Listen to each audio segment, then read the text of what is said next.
Over the next 3 weeks, Aaliyah visited George every day. Sometimes he was awake. Sometimes he wasn't, but she came anyway, sitting in the uncomfortable chair beside his bed, telling him about her shifts, her classes, the people on the bus. On the good days, he talked back. On the bad days, she just held his hand. One afternoon in early September, she found him sitting up in bed, writing something. Slow, careful handwriting that filled page after page of a small notebook. "What's that?" Aaliyah asked, setting down the small bag. She'd brought cookies from the hospital cafeteria. Mrs. Carter had sent them. George looked up. "My memory's going," he said simply. "Wrote down things that matter, things that are true." He closed the notebook and held it out to her. "I want you to have this." "George, just take it, please."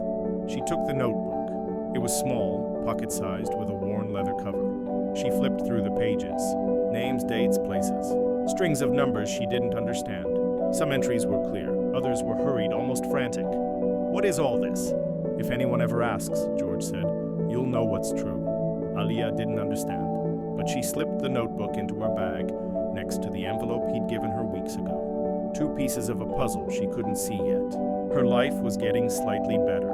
The hospital had given her a small raise, 20 cents an hour, but it was something. She'd finally caught up on rent.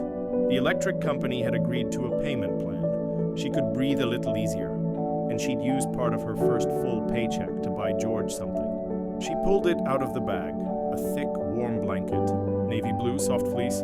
George stared at it, then at her, his eyes filled with tears. "No one's done this much for me in 20 years, he whispered.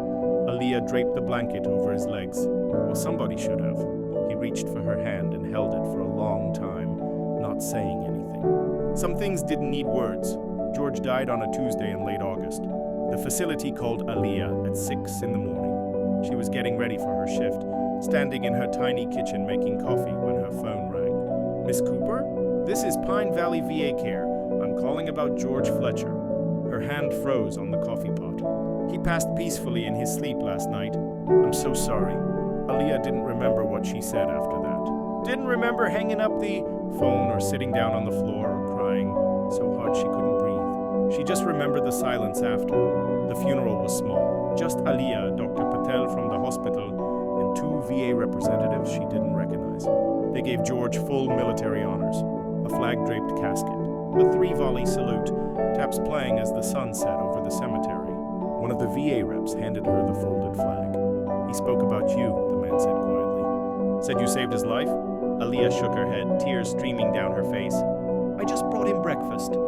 That's more than most people did. 3 days later, 3 military officers knocked on her apartment door at dawn. Dress uniforms, a colonel standing at attention on her cracked doorstep.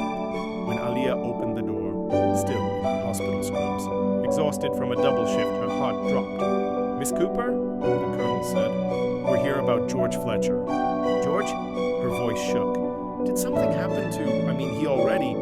We need to talk about what you did for him." They came inside, standing awkwardly, in her tiny studio because there was nowhere for 3 grown men to sit. The colonel removed his cap. "George Fletcher wasn't just a veteran, Miss Cooper. He was one of the most highly decorated intelligence officers in modern U.S. history. His work saved countless lives, but because of the classified nature of his service, when he fell through, the cracks after retirement, when PTSD and health issues left him on the streets, no one knew who he was. No one except you." Aaliyah stared at him. "I don't understand." "Before he died, George filed a report. He documented everything you did for him.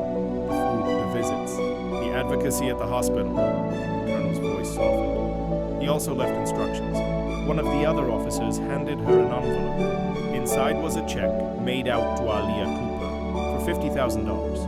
George had a military pension he never accessed," the colonel explained. "Death benefits he never claimed. He had no living family, so he left it all to you. Along with this," he handed her a metal case. "Inside was a silver star. He wanted you to have this. Said you earned it more than he did." Aaliyah couldn't speak, couldn't move. "There's one more thing," the colonel said. George kept detailed records of his time on the streets, the people who helped him, the people who didn't, the systems that failed him. He paused. "The VA is using his documentation to reform how we handle homeless veterans. Because of what he wrote and what you did, we're changing policy nationwide." Aaliyah looked down at the medal in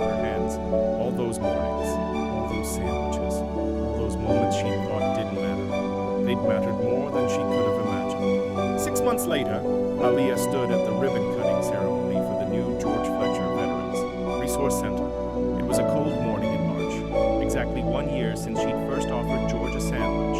She'd used part of the money he left her to finish nursing school, used the rest to help fund a center, a place where homeless veterans could get meals, medical care, job training, and housing assistance. No questions asked, no red tape, just help. As she cut the ribbon, she thought about George, about the way he'd smiled when she'd brought him that first coffee, about the dignity he'd carried, even when he had nothing, about the way he'd seen something. In her, that fight that she hadn't seen in herself. Someone in the crowd asked her to say a few words. Aaliyah looked out at the faces gathered. There, reporters, city, officials, veterans, people who'd known George, people who hadn't.